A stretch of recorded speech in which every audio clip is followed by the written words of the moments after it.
easy as my old chair, but it's nowhere near as comfortable.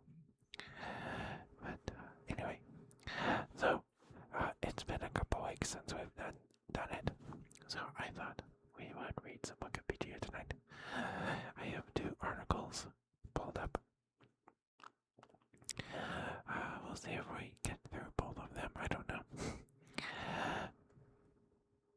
But we should be able to. They're not too long, but both of them combined are just long enough for this video. Alright, so I have the articles for you tonight for the Minnesota Iceman and the Enfield Monster. Because we looked at some Minnesota cards today on stream that I got for my birthday, and some of the cards were there were cards of Minnesota Iceman and the Enfield Monster, so that's why we're reading about them tonight. But hope you're all doing well. Hope you're all having had a good weekend and a good week. Alright, let's get started. The Minnesota Iceman is a sideshow exhibit, an elaborate hoax that depicts a fake man-like creature. Frozen in a block of ice, it was displayed at shopping malls, state fairs, and carnivals in the United States and Canada in the 1960s and early 1970s, and promoted as a missing link between Homo sapiens and Neanderthals. It was sold on eBay in 2013 and put on display in Austin, Texas. Description: the creature has been described as male, human-like, 6 feet or 1.8 meters tall, hairy with large hands and feet, very dark brown hair about 3 to 4 inches or 9 centimeters long, and a flattened nose. One of its arms appears to be broken, and one of its eyes appears to have been knocked out of its socket, allegedly by a bullet that was said to have entered the creature's head from behind. After investigating, scientists from the Smithsonian Institution determined it was likely to be a hoax. History. Promoter and exhibitor Frank Hansen stated the Minnesota Iceman was discovered in the region of Siberia, that he was acting as its caretaker for an absentee owner he described as an, quote, eccentric California millionaire, close quote. During carnivals and fairs with the exhibit, Hansen was once reportedly detained by Canada Customs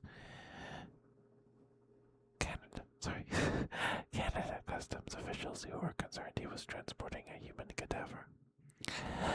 The FBI was informed that the subject might potentially be a human murder victim, but the agency did not investigate, possibly due to many believing it was a hoax. Sanderson, then science editor for Argosy magazine, authored an article about the Iceman in the April 1969 issue that featured the headline, "Is this the missing link between man and the apes?" Sanderson also spoke about the Iceman in television appearances and contacted primatologist John Napier, asking him to investigate it under the official auspices of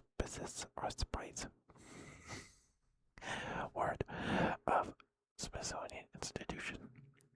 Hansen subsequently withdrew the Minnesota Iceman for public inspection, saying the withdrawal was on orders from its California-based owner. Hansen later provided a new Iceman for exhibit, described by observers as a latex model that was clearly different from the original.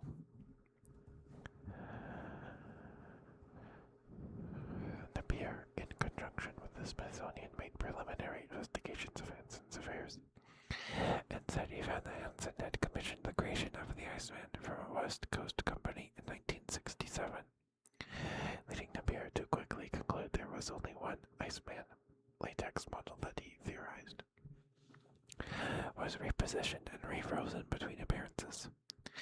Napier stated that, quote, the Smithsonian Institution is satisfied that the creature is simply a carnival exhibit made of latex rubber and the hair. The original model and the present so-called substitute are one and the same. Close quote. 2013 sale.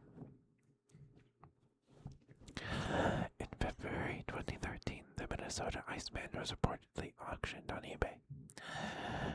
The listing read, quote, "This is the actual sideshow gaff billed as the Minnesota Iceman by Frank Hansen in the 1960s.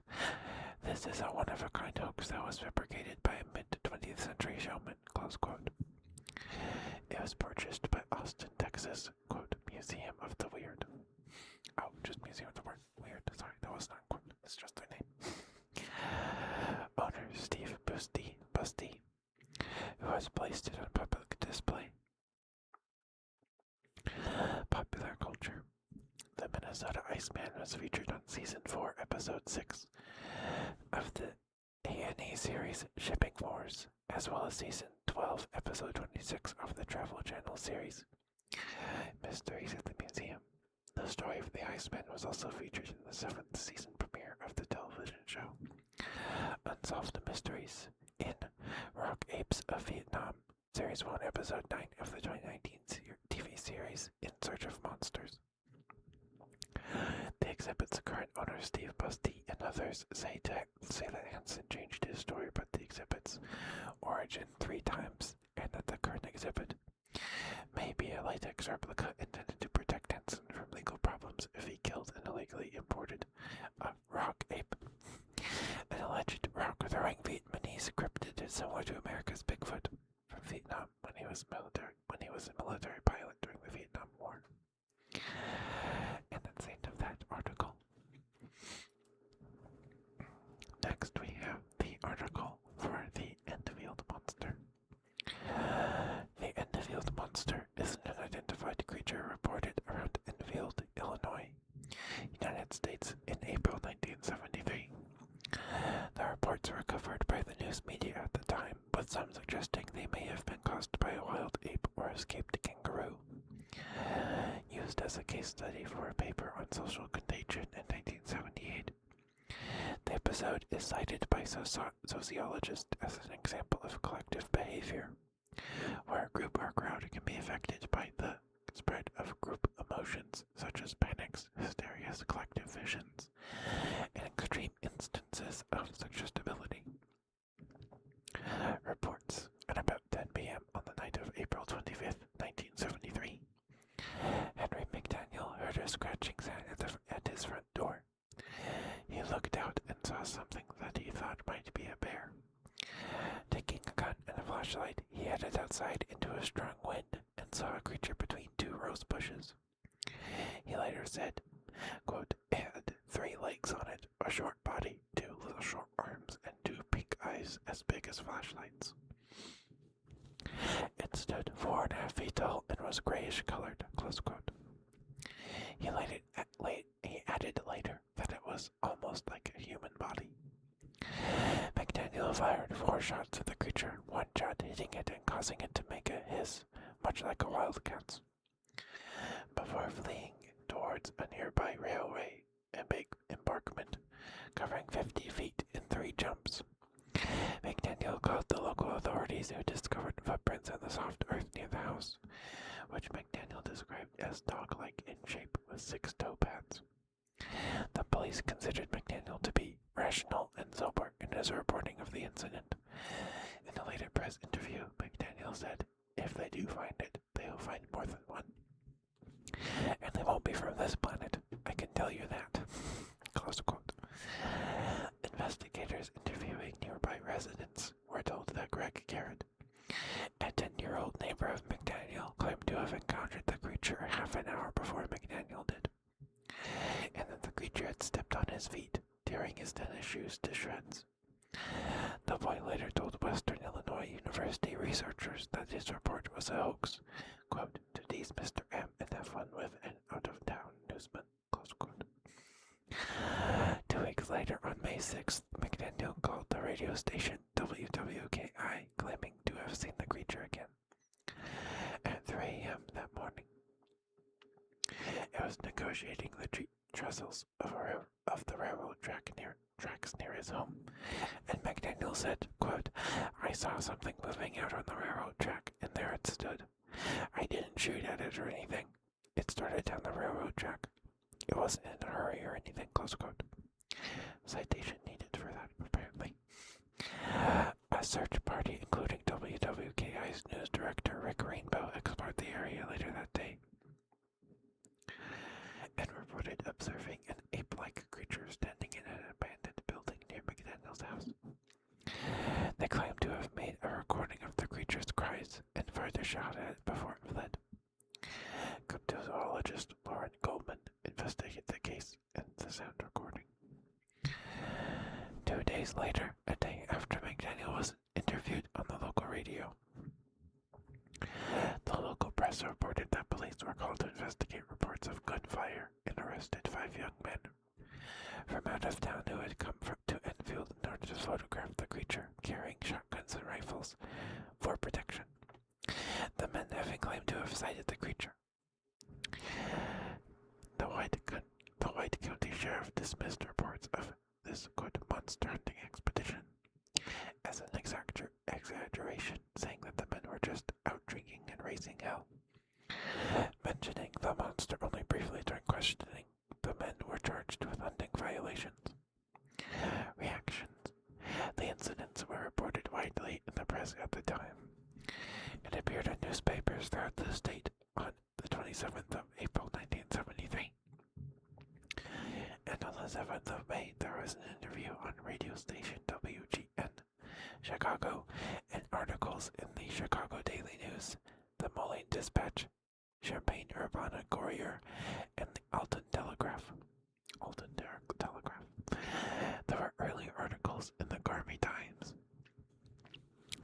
and an updated summary of the events appeared in Pennsylvania's Reading Eagle in August 1973. After the arrest of the 5 men who had arrived to hunt the creature, residents of Enfield expressed fears that press coverage would lead to further monster hunters who might inadvertently shoot citizens or livestock.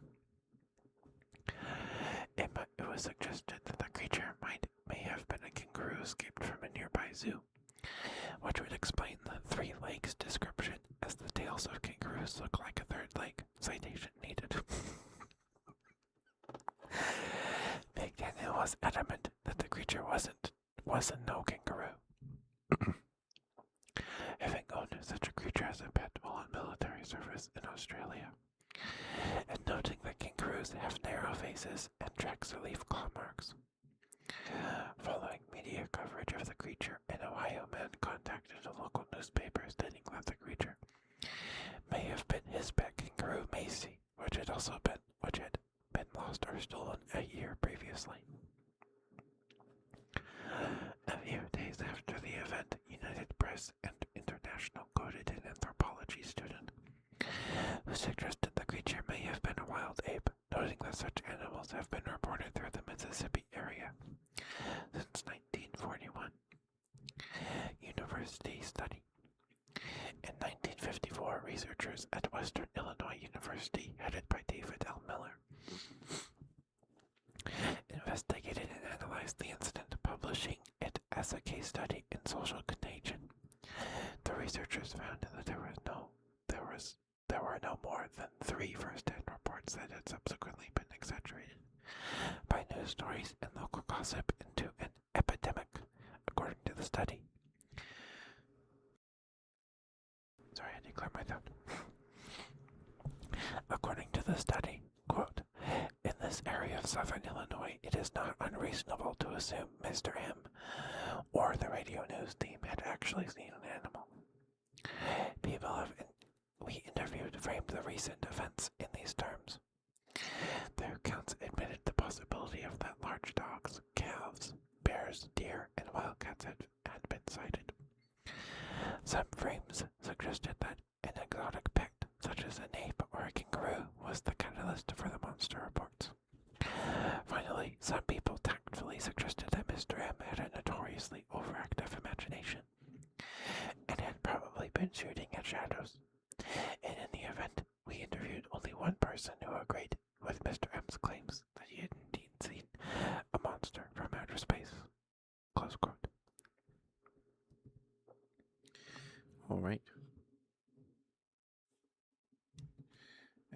that's all I have for you tonight. Thank you guys for listening. I hope this was interesting to you. Yeah, I will see you guys next time. Please take care of yourselves. Stay warm, stay cool, whatever you need. Stay hydrated. Don't forget to brush your teeth, drink water, take your meds. Do what you gotta do. I appreciate and love you all very much. Bye bye. Good night. Love you. Bye bye. Mwah.